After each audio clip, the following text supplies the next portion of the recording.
Good morning बच्चों। आज मैं आप लोगों को हिंदी लिटरेचर की पहली कविता दो दीप पढ़ाने जा रही हूँ। दीप का मतलब क्या होता है?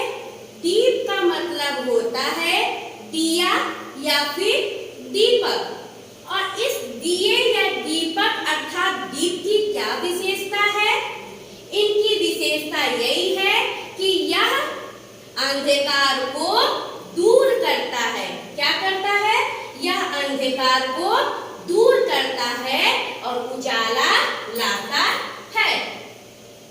तो इस कविता में कवि दो दिए की बात कर रहे हैं। उनमें से एक दिया कौन सा है? एक दिया है सूरज की रोशनी, जो क्या करती है? संसार को रोशन करती है। और दूसरा दिया है शिक्षा रूपी दिया, जो क्या करता है? हमारे जीवन को रोशन करता है, हमारे जीवन को सही दिशा की ओर ले जाता है। अब दो दीप कविता के कवि कौन है? दो दीप कविता के कवि लाला जगदलपुरी हैं। अब उनके बारे में हम कुछ जानते हैं। ये जो तस्वीर हम लोग देख रहे हैं, ये किनकी तस्वीर है?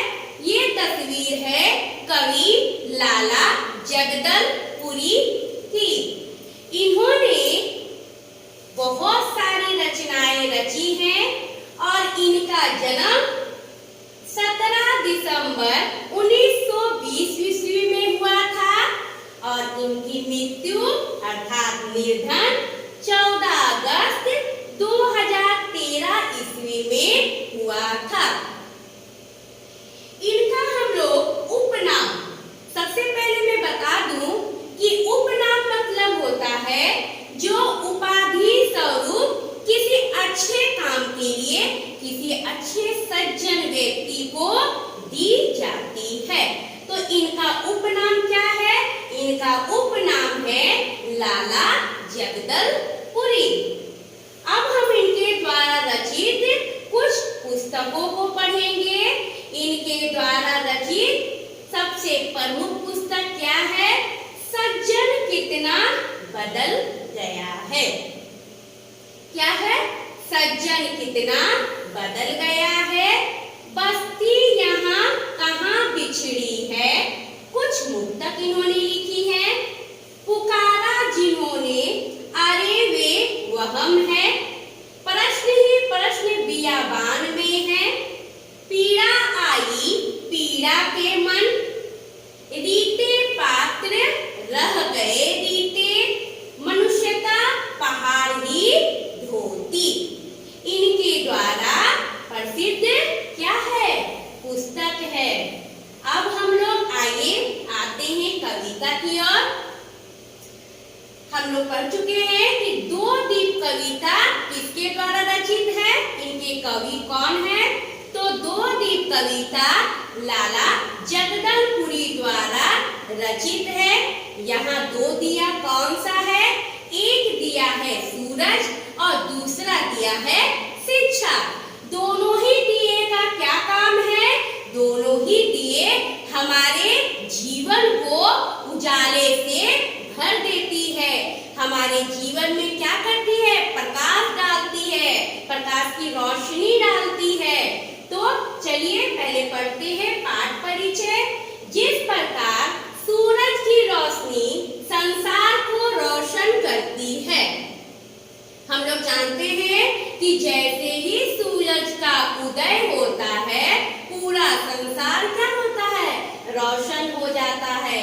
पूरे संसार में रात की जो काली घटा है वो हट जाती है और पूरा संसार क्या होता है? जगमगाने लगता है। उसी प्रकार शिक्षा रूपी दीपक हमारे जीवन को सही दिशा देता है। जिस प्रकार सूरज हमारे पूरे संसार को रोशन करती है, ठीक उसी प्रकार शिक्षा रूपी दीपक दीपक भी क्या करता है, हमारे जीवन को रोशन देता है, हमारे जीवन को सही दिशा देता है। इसलिए कवि ने इस प्रस्तुत पाठ में सूरज और शिक्षा दोनों को ही क्या कहा है, दीप कहा है, दीपक कहा है। हम लोग जानते हैं कि दीपक की सबसे प्रमुख विशेषता होती है रोशन करना, क्या करना, उजाला लाना, अंधकार को हटाना। तो अब हम लोग पढ़ते हैं क्या, कविता। कविता के फर्स्ट पैराग्राफ में हम लोग देखते हैं, बिना तेल का बिन बाती का। बिना मतलब क्या होता है, नहीं, यानी बिना तेल का, कोई भी तेल नहीं लगता है और कोई भी बाती नहीं लगती है। बाती किसे बोला जाता है, जो दीपक में हम लोग रुई का फवा लगाते हैं उसे ही बाती कहा जाता है। जब हम लोग दिया लेते हैं उसमें तेल डालते हैं, रुई का फवा लगाते हैं, तब उसे जलाते हैं तो वो क्या होता है, जलता है। लेकिन यहाँ कवि कह रहे हैं, बिना तेल का बिन बाती का दिन भर एक दिया जलता है। मतलब बिना तेल का और बिना बत्ती का दिन भर एक ही दिया जलता है और दीप जलने से पहले पश्चिम में जाकर ढलता है। और दीप जलने से पहले, यहाँ किस दीप की बात की जा रही है, यहाँ शाम में जो हम लोग दीप जलाते हैं, जो दीपक जलाते हैं, लाइट जलाते हैं, तो उसके जलने से पहले वह दिया, कौन सा दिया, सूरज रूपी दिया पश्चिम में जाकर ढलता है। पश्चिम क्यों बोला गया है, क्योंकि हम लोग जानते हैं कि सूरज पूरब से उगता है और पश्चिम में जाकर डूबता है। इसलिए बोला गया है कि पश्चिम में जाकर ढलता है। कहाँ होता है सूरज का उदय, सूरज का उदय पूरब में होता है और वह कहाँ जाकर ढलता है, पश्चिम में जाकर ढलता है। बिना तेल का बिन बाती का दिन भर एक दिया जलता है और दीप जलने से पहले पश्चिम में जाकर ढलता है। अर्थात कवि कहना चाह रहे हैं कि बिना तेल और बिना बत्ती का एक ऐसा भी दिया है जो दिन भर जलता है। और वह दिया कौन है, वह दिया सूरज है, जो बिना तेल और बिना बत्ती का जलता है और दिन भर हमें प्रकाश देता है। और हमारे दीपक जलने से पहले वो पश्चिम में जाकर अस्त हो जाता है। ढलना मतलब अस्त होना, हम लोग उदय होना मतलब उगना को बोलते हैं उदय होना और ढलना को बोलते हैं अस्त होना। तो एक बार अच्छी तरीके से जान ले कि पूरब में सूरज का उदय होता है और पश्चिम में वह जाकर अस्त होता है, ढलता है। अब हम लोग आगे सेकंड पैराग्राफ में पढ़ेंगे, नवमंडल का सूरज है वह, नवमंडल का सूरज है वह, कण कण को उज्जवल करता है, ऊंच नीच का भेद मिटाकर अंधकार सबका हरता है। नवमंडल का सूरज है वह, नवमंडल क्या होता है, नवमंडल का मतलब होता है पूरा ही आकाश। तो वह कहाँ का सूरज है, पूरे आकाश का सूरज है और कण कण को उज्जवल करता है। उज्जवल मतलब क्या होता है, उजाला।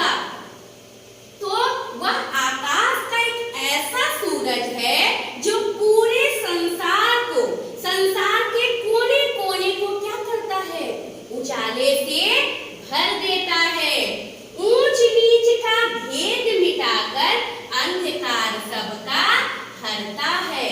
इसका मतलब क्या है, इसका मतलब क्या है कि सूरज की जो रोशनी है वो ऊंच या नीच को नहीं मानती है, अर्थात गरीब को नहीं मानता है, वह नहीं कहता है कि यह अमीर व्यक्ति है तो इसे प्रकाश देना है और यह गरीब व्यक्ति है तो इसे प्रकाश नहीं देना है। वह हमें एक यही शिक्षा देती है कि क्या देता है शिक्षा सूरज, कि हमें ऊंच नीच का भेद किसी भी हालत में नहीं करना चाहिए। जिस तरह सूरज क्या करते हैं, ऊंच नीच का भेद नहीं कर कर अपना पूरा प्रकाश पूरे जग को देते हैं, ठीक उसी तरह हम भारतवासियों को भी कहते हैं या पाठ पढ़ाते हैं कि हमें ऊंच नीच का भेद नहीं करना चाहिए। और ऊंच नीच का भेद कर क्या करते हैं, मिटाकर अंधकार सबका हरता है। ये लोगों के घर में अंधेरा रहता है, सूरज उगने से क्या होती है, उनका अंधकार क्या होता है, कट जाता है, हट जाता है। फिर से पढ़ते एक बार, नवमंडल का सूरज है वह, कण कण को उज्जवल करता है, ऊंच नीच का भेद मिटाकर अंधकार सबका हरता है। क्या है, यह सूरज जो है वो पूरे आकाश का सूरज है, ठीक है। उनके आने से क्या होता है, पूरे संसार के कोने कोने में उजाला भर जाती है। और वह उनकी प्रमुख विशेषता यही है कि वह ऊंच नीच नहीं मानकर अपना उजाला, अपनी रोशनी पूरे संसार को देती है, ठीक है। अब चलिए हम लोग आगे बढ़ते हैं थर्ड पैराग्राफ में। चमकीली किरणों से अपनी नित्य नई सवेरा लाता है, चमकीली किरणों से अपनी नित्य नया सवेरा लाता है, उसकी चमकीली किरणों से तन मन जीवन का नाता है। यहाँ कवि कह रहे हैं कि सूरज की जो किरणें हैं वो बहुत ही चमकीली है। उनकी जो चमकीली किरणें हैं वो क्या लाता है, नित्य मतलब होता है नया, नया सवेरा लाता है। जैसे ही सूरज का उदय होता है तो क्या होता है, एक नए सवेरे का आगमन होता है। तो चमकीली किरणों से अपनी नित्य नई सवेरा लाता है, अपनी चमकीली किरणों से वह हर रोज एक नया सवेरा लाता है। उसकी चमकीली किरणों से तन मन जीवन का नाता है। और जैसे ही उनकी चमकीली किरणें आती है, नया सवेरा आता है, तो हमारा क्या होता है, तन मतलब होता है शरीर, मन मतलब होता है मन। तो हमारा शरीर और मन क्या होता है, जीवन की ओर जुड़ता है। मतलब वह यह संदेश लेकर आते हैं उनकी किरणें कि चलो अब सवेरा हो चुका है, अब हम लोग अपने काम में लग जाएं, ठीक है। तो जीवन को नए रूप से फिर से शुरू करें, अपने नित्य कार्यों में लग जाएं। चमकीली किरणों से अपनी नित्य नया सवेरा लाता है, उसकी चमकीली किरणों से तन मन जीवन का नाता है, ठीक है। चमकीली किरणें, किसकी चमकीली किरणों की बात की जा रही है, सूरज की। सूरज की चमकीली किरणें क्या करती है, सूरज की चमकीली किरणें एक नए सवेरे को लाती है। और उनकी ये किरणें क्या करती है, हमारे जीवन में नए कार्यों को करने को प्रोत्साहित करती है, उत्साहित करती है कि चलो अब सवेरा हो चुका है, अब हम लोग अपने अपने कामों में जुट जाएं। आज तक हम लोग 3 पैराग्राफ पढ़ेंगे, फिर नेक्स्ट वीडियो में हम लोग 3 पैराग्राफ पढ़ेंगे। ओके बच्चों।